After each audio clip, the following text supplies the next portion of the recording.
Welcome to the Parker Podcast Collection.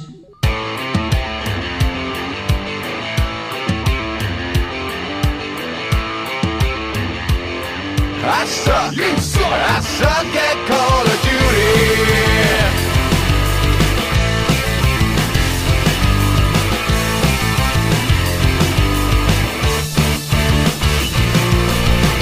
Welcome to the Not Playing Podcast. My name's Rob Howard, and this week I'm joined by Ian Bruce and Patrick K. You can contact us on email at notplayingpodcast@gmail.com or follow us on Twitter at notplayingpod. So yeah, Pat, you haven't been playing much because you've been too busy making stuff. So tell us about that.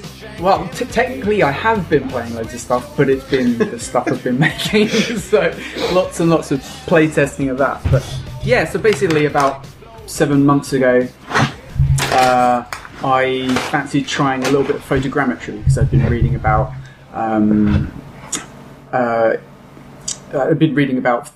photogrammetry being used in games, and I noticed that there were some free ones that you could use with just like a smartphone or just a camera and a PC. So I scanned one random object in my flat. I think it was my little R2D2 clock. Stuck that in a Unity project and stuck an Oculus Rift camera and started hitching into my head, and I was like, well, great, well, I've done this, so like I can do other stuff. Pat, sorry, can I interrupt there and for the lay people ask, what is photogrammetry? Oh, sorry, photogrammetry is when you basically take a bunch of photographs. Usually when I do it, it's about between like 50 and 70 of an object, and you take the photographs all the way around it, and then you use software to stitch those photographs together, and what you end up with is a very, very realistic 3D model of that object. And it's the technique used in The Vanishing of Ethan Carter. It's what's being used for the new Star Wars Battlefront game. That's why it looks so kick-ass. So I was really interested in that. So about a week later, I went off to the woods, got loads of these cool photogrammetries of like tree stumps and twigs and leaves and branches and stuff like that. And then I just built a Unity scene of like this little fire, a little campfire, and it had these trees all around it and these kind of dancing shadows and stuff. And then, just kind of got into the idea of making like a horror game. Worked on that for a while and got Ian involved in that. And then, just from there, just started making things constantly, and I've been doing it ever since. The ideas have not stopped. No, they haven't stopped. That is like an ideas fountain. You can't stop. I'm like the ideas guy, but I actually make the stuff after. Yes. After after that, I was thinking, right, so I've done this and it's cool and it feels great. So what would I really like to see? And I was just kind of sitting on my bed, just kind of thinking about what kind of virtual scenes, which are impossible to actually experience, I could make. And I came up with the idea I really wanted to see like a sunken city, an underwater city. So I started a project which I am just finishing in these next. It's basically done now. Basically, I've got a few more tweaks to do, but it's the one I've spent the most time on, and it's called Black Box, and it's not a game. It's an underwater experience. All this stuff's in VR, obviously, and basically the idea was to build as realistic an underwater environment as possible, and then kind of model this city in it. It became a lot more elaborate after a while of doing it, because I kind of got carried away, and essentially it's got all sorts of things: whales, sharks, these kind of detailed caves, loads of particle effects, like a full cockpit of this submarine with all these different nooks and crannies and details and stuff everywhere. And essentially the experience takes you through a kind of Bermuda Triangle style plane graveyard. You've got these crashed helicopters and planes and things, and the submarine kind of moves through them. And this is massively spoilerish. No, but don't tell people that. No, don't. Fast forward, people, if you don't want to hear. No, you'd spoil it all by saying what happens next. Okay, well, let's just leave it at you describe something which is a huge surprise at the end. It's well worth sticking with it, player. Yeah, it's an 8-minute long experience. I only timed it yesterday, but yeah, it's 8 minutes long, and at the end, something very unnatural, let's say supernatural. Otherworldly, happens. perhaps. Otherworldly, yeah. Transportative. But essentially, I made a lot of models, a lot of things appear, pop up, if you will. It's not a horror experience. It's very unnerving, though. The whole thing is meant to be very kind of claustrophobic and overpowering, and sort of you're meant to feel like a very small little speck in a very, very large environment with very large objects, we'll say. That appear in it, but that's just an experiential thing. It's not a game as such, but the kind of vibe I was going for was, okay, I want to make like something that's like a section of like a huge kind of story-driven game, and I want it to be kind of as well drawn as possible, like as kind of complete an experience as possible, almost like you're playing like an interactive cutscene in something like Far Cry or BioShock or something like that. And just get it as feeling as good as possible, and I'm really, really happy with the results of it. But I've made a lot of other things since I started that. The ideas fountain. So after that, so the one big challenge I found with that, which was my first proper project, was getting it to run properly. That was the big challenge. When you're throwing loads of particle effects and loads of lights and animated lights and high trig models that are animated as well, and all sorts of things, and transparency and all these things that are really expensive. I unfortunately got into the state where I was adding loads of things which are still in there now, but they were dragging the frame rate down, and I wasn't paying attention, and it kind of got out of hand. And at one point, it was just running really shittily, and it was quite disheartening. And I was kind of banging my head against the wall for a good few days, and so I just kind of moved on and did other stuff. And I've gone back now, and now it runs like 75 FPS, like low persistence all the time, and it's smooth and stuff. But basically, because of that, I decided I'm going to work on something where I have to scale it down really small. So I started making Gear VR things. So obviously with the Gear VR, things still have to run in stereo at 60 FPS, but you're doing it on a mobile phone, not a kick-ass gaming PC. So do you have like a development sort of kit thing for that then? Can you throw stuff to it? This is all, all these projects I'm doing in Unity. So you can just you've got like you can push stuff to run on the Gear VR then. Yeah, Unity does Android builds. Yes. Right. Yeah. Cool. There's certain other things you have to import as well to get it specifically working on the Gear VR, but they've merged the SDKs as well for the Rift and the Gear VR, and that happened while I was doing stuff. But now there's actually native VR support in Unity. You literally just tick a box. You don't have to put any prefabs in for the camera. You just use a standard camera and tick VR support, and the Rift will work. I don't think that's working yet with the Gear VR. Ian probably knows better than I do, but I think the latest patch did. Fixed it. Was supposed to have fixed it. We haven't tried it at work yet, so we've been doing other stuff. But yeah, that was when I started to make stuff, and I was like, okay, I'm going to have to be really strict with like poly budgets and really restrictive with lighting and things like that. And it was a good exercise to do. But basically, the first thing I did, I thought, right, okay, I'm going to actually put game mechanics in this one. So I thought, okay, Space Invaders, I'll make Space Invaders.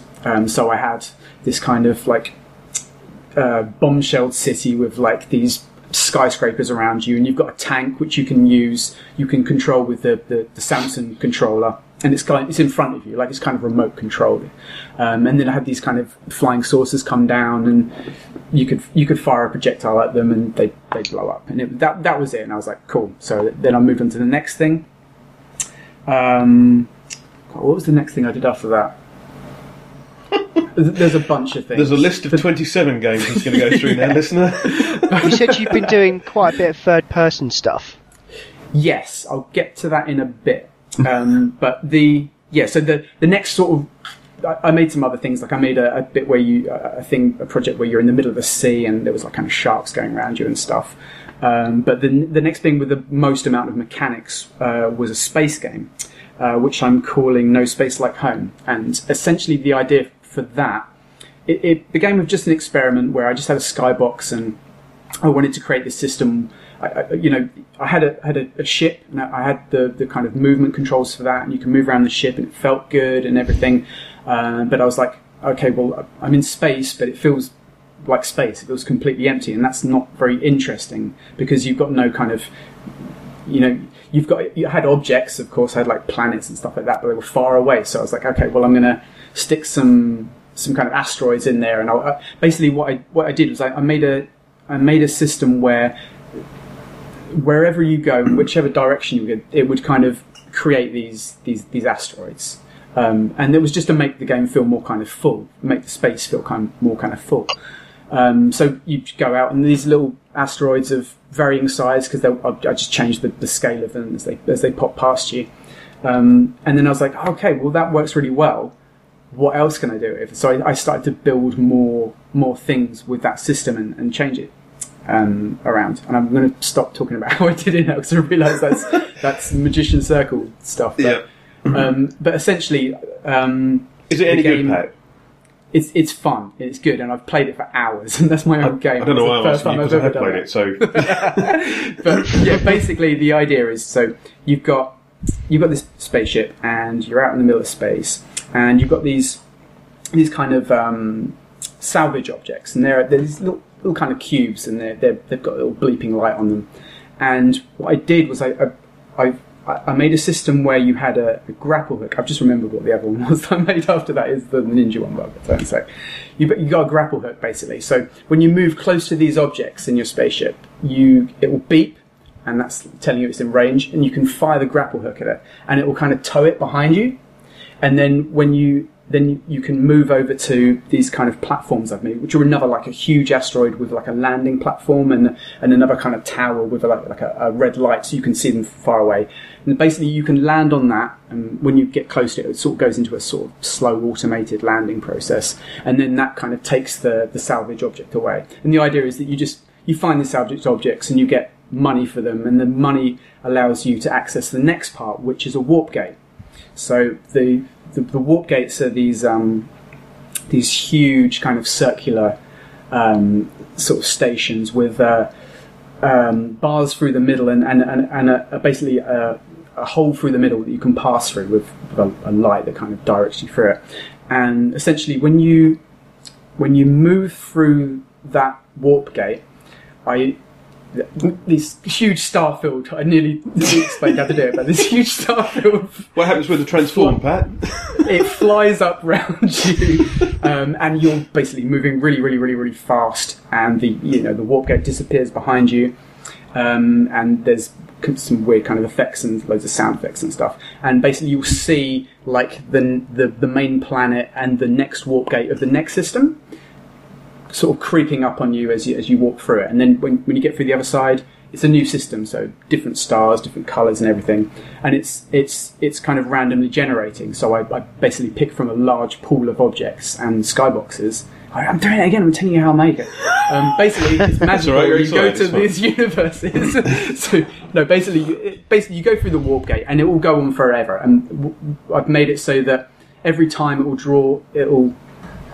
you'll have different cities or different spaceships that you can look at, and they'll kind of fly past you, or you can go in them and land in them, and it will just go on forever. And it'll be different every time. So you might have one different type of city at one certain scale in one orange looking universe, and then there'll be a different one in a purple one, and it'll change every time basically.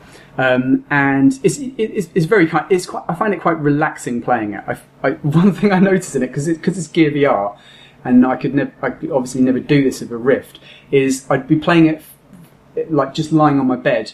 And I realised I could just lie back and just watch the stars, which feels amazing. You're just chilling out in your own spaceship, watching asteroids fly overhead and stars and stuff. And yeah, it was really cool. And I sort of worked on that one for about a week and a half and got it to a point where I was like happy to show it to people. And I've just been taking it out and showing it to people at work and just random people, showing it to my hairdresser and stuff like that. But it's really cool, and like that's another really cool thing about the Gear VR is I can actually do that. So instead of building all these things that I can literally only send to Ian and like a couple of other people, I can show them to anyone because I can just put it in my bag, which is really cool. But yeah, the other thing I made was like a ninja game. This is the thing, I made this before the spaceship, and that's how I came up with the idea of putting the grapple hook in it. But I made this kind of snowy scene set in Japan with this kind of old building and stuff in the distance, and these huge kind of platforms and poles, and you can run around. You can throw ninja stars at these kind of skeleton enemies which are walking about and patrolling. You can throw down a smoke bomb, so you can make a hasty escape. And there's the main part of it though was with the grapple hook. So I made it so that wherever you look, if you're looking at an object you can grapple hook to, in 3D space I kind of draw a target reticle, which is like a sphere, and it basically means that if you're looking at one of the platforms and you can jump onto it, it will show you a little. It'll highlight it. Yeah. It'll highlight it, and then you click the grapple hook button, sends off a rope, and then it just brings the ninja up to that point, and he'll land on the platform, which feels really, really cool in VR. And you've got all these. I made it snowing so that I could have the excuse of having a particle effect fly past you as you as you grapple across. But yeah, that felt really good as well. But yeah, the third person thing that you asked about is another experiment.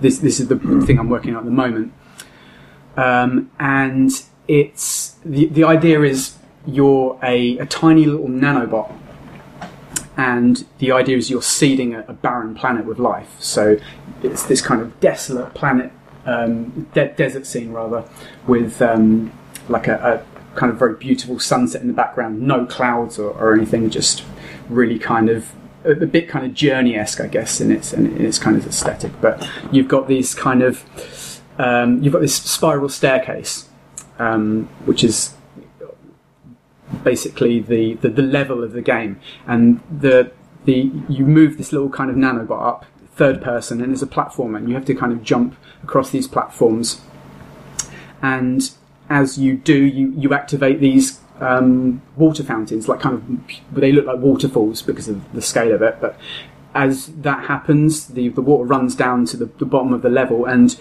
at where there was sand at the start, this kind of patch of vegetation, like grass and stuff, starts growing out. And as you go higher and higher and up, it activates more and more of these waterfalls, and the vegetation patch grows larger and larger until you get to the end, and it activates the next levels, which are more of these platforms. So the idea is you eventually kind of cover the desert in life. That's the kind of idea. Oh, cool! The thing I kind of did, which was the most experimental with it, is you've got this third person character, and you're controlling with a joypad, and wherever you're looking, so if you're looking at the next platform where you're going to make him jump onto, that will slowly pan the camera around to that direction, but it will also make him focus on it. So he looks at the thing that you're focusing on, which makes it kind of reactive in a really weird way that I don't think anyone's done it before, but it's kind of cool. It makes, because you're not in the third person thing, you're not going for it yourself, you're sort of sharing that experience with the third person thing you're controlling. So it's kind of like he's kind of playing off what your attention's on, if that makes sense. But at the moment, it's a real simple model. It's just a little cylinder and stuff with these two like glowing white eyes. But it feels kind of cool that he kind of looks at whatever you're looking at and stuff. But yeah, that's the latest thing I've been doing. But I literally just haven't stopped since I started. Basically, it's been like 7 months of pure Unity, which has stopped me playing as many. Has stopped me playing for as many games from other people, but I just can't stop it really. I'm just kind of addicted. so you're kind of making these. You've kind of got these ideas, and you're kind of taking them through to a certain level.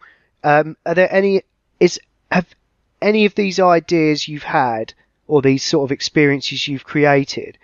Are there any of them ones that you would like to sort of take into kind of more of a like releasable production level? Or? Yeah, the ninja one and the space one and probably the third person one. But I mean, like, and Black the Box moment as well, right? Yeah, and Black Box. Well, like my philosophy is that like I just want to learn how to do. I want to learn how to do stuff when it comes to me. So like last podcast we were talking about room scale VR stuff.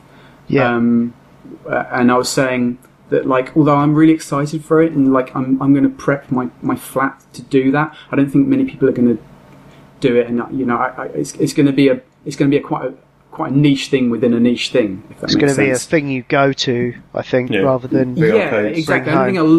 So I don't see a lot of developers making content for that style of play versus sitting down with a controller. And then I was like, but you could make a Sherlock Holmes thing. So I made a Sherlock Holmes thing like a couple of weeks ago, and that was again a new thing that I hadn't done before because I made all of the textures for it and all of the models. So it's like 100% like usually I make all of my models and maybe get a few sort of assets in, like the black box I used like a shark and a whale and stuff.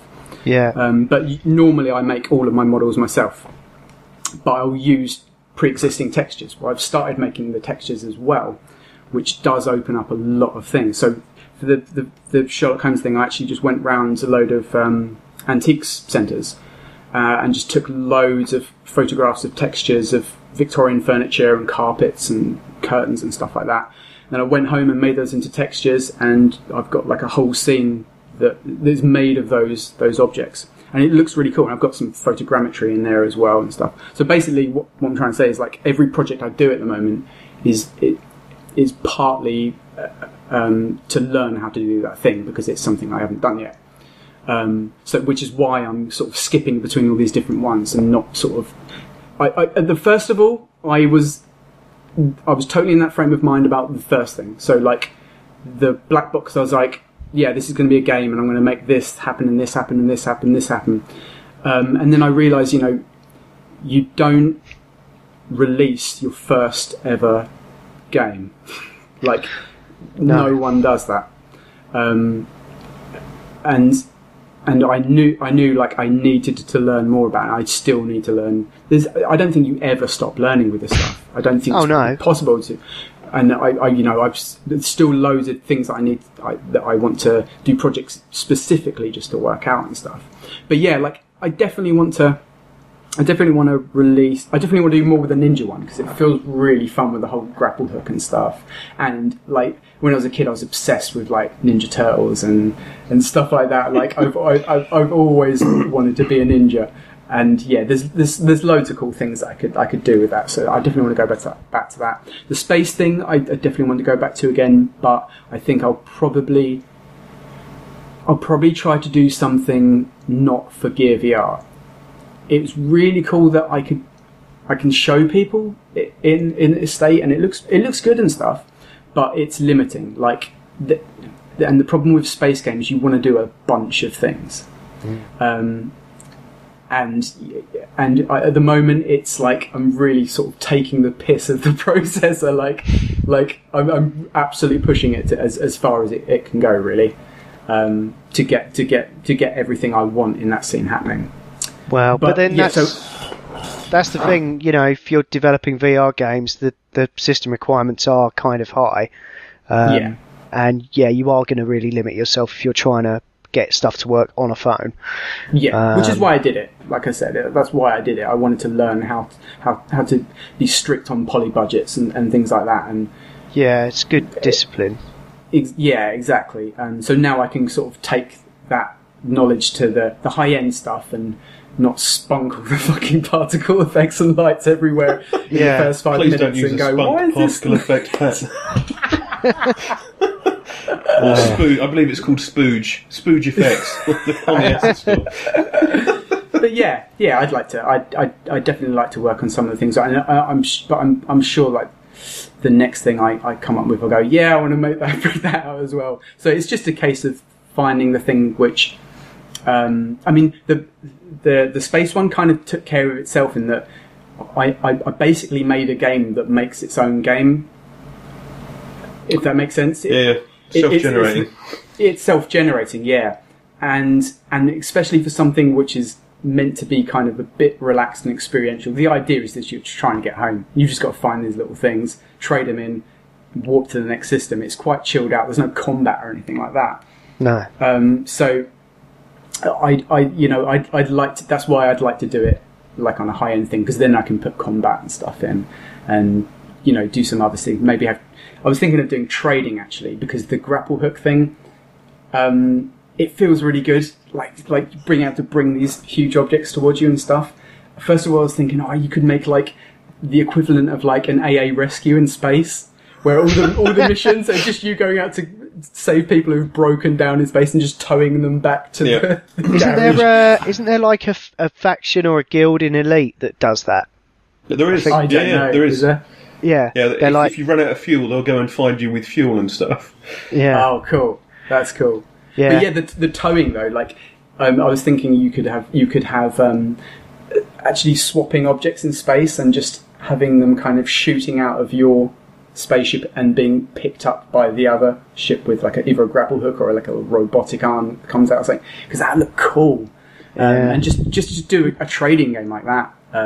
There's loads of things you could do, really. Yeah, I guess once you deal with trading, you have to kind of deal with the spreadsheet element, and then if you want to do combat, you have to sort of deal with AI a bit. Yes, yeah. Oh, there's AI in it already. There's because I've actually put other ships in it. Oh, okay. And basically, but it's really simple. Like basically, when you go into the system and there's a ship there, it will go overhead and it will kind of turn around and just start following you. And I just did that because it looked cool. Basically, it looked cool to watch it. Are there like some basic AI scripts in Unity then that you can sort of? No, you have to program it. Oh, so you've done that from scratch? Yeah. So most of this stuff I'm using a thing called Playmaker, which is visual scripting. Right. Okay. So you're basically working with state machines that you have, and you basically script the script. Working with what, Pat? With state machines. Oh, okay. Where you're basically just, scripting all the movement. Like Minecraft or Little Big Planet. No. No, it's a bit more complicated. More complicated. No, I'm taking the piss. Don't worry.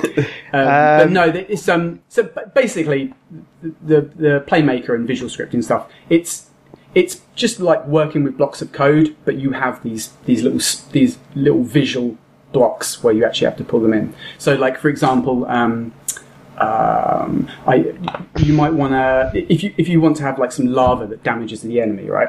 You'd have like an invisible game object which has a collider on it, and then you'd put a state machine in that says, okay, when the player enters this trigger, move on to this next state machine, and then that next state machine will say, okay, we'll get the player's health property, store that as like as a value, and then reduce that value by like 15.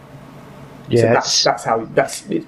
It's like a real kind of simple way of doing scripting, basically. Yeah, I did play around with the Neverwinter Nights engine a bit like ages ago, and they had some stuff in there like that, and everything would have like hundreds of like sort of attributes that you could play with and stuff like that. But yeah, no, I mean it all sounds really cool. Are you going to put any of this stuff anywhere? at any point, do you think, whether you sort of take Black box, yeah. Sorry, yeah. So where, do you know where yet, or watch this space, or? Black box, I'm going to once it's totally finished, which it should be only a few days away now. Just going to put up a video on YouTube and everything, and then just submit it to the Oculus Share. Oh, okay, cool. Brilliant. Which is basically the content hub for Rift stuff at the moment. So you reckon you'll definitely have a few things up there for when like certain commercial devices come on the market? Yeah. There's the two ones I'm working on now are that one and the third person one, but I definitely want to show the third person one off as well. Cool. So yeah. No, that all sounds great, mate. I'm glad you're really enjoying it and all that, and yeah. Yeah, it really is. Sounds cheesy, but it is kind of life changing. It's made me think about a lot of things in a different way. It's.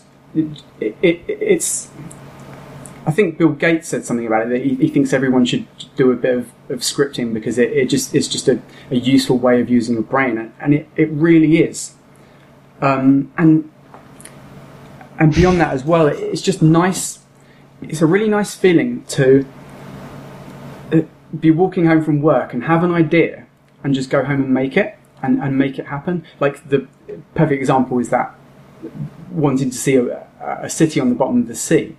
Like I've spent the last few months looking at a city on the bottom of the sea because I just made it from nothing. Like, you made it. Just made it happen. And it's like learning how to play guitar, isn't it? Yes, exactly. For months, you have no idea how to put your fingers in a place where you can make a sound, and then you know how to make a sound, and then how to make the sound becomes less important as figuring out the kind of sound you want to make. Absolutely. When I was in bands, I'd hum stuff in my head, and by the time I get home, I pick my guitar up and write songs from that, and that was awesome. And this is very similar. It's almost identical. Like Unity is the guitar of my 30s. That's like I spent my 20s barely putting down a guitar for 5 minutes, and now I spend my 30s with a HMD on my face most of the time. And I just wanted to mention it really because 7 months ago I'd never done any of this before, and I think now is the best time ever. If you're just someone that's got ideas, or you're an artist and you fancy doing something like a game or like a 3D interactive thing, or you just want to do something weird in VR, like just do it, because you can do it. Like the tools are so good. Like there's a lot to learn, but there's so many resources for getting that information, and it's a very, very useful community. I mean, like I say, it's a bit like the Magician's Circle, where if you see these kind of forums and people are like, I want to make a survival horror game that looks like Minecraft. How do I start? And you'll be told to fuck off if you do that. But if you ask for very specific things, you'll find that people are like enormously useful and helpful. And very, very helpful. Yeah. I find that. I even find that at work. You don't. As long as you don't start throwing your toys all around out your pram and stuff, and ask the right questions, people normally have an answer. Absolutely. Yeah. So like I say, I've just found it really enriching an experience, and it's really made me even more excited about VR, because now it's something that I'm working towards as well, and I'm contributing to. And if you ever think like you'd want to make a game, just do it, because it's totally doable. Don't let your dreams be dreams. That's a great Shia LaBeouf once said. The legend Shia LaBeouf. This has been the Not Playing Podcast in partnership with notlistening.co.uk. You can contact us on email at notplayingpodcast@gmail.com. Follow us on Twitter at notplayingpod. You can find the show notes for this show at notlistening.co.uk. And if you're listening to us on iTunes, then please do give us a review. Music by Miracle of Sound, and that's all for now. Thanks for listening. See ya.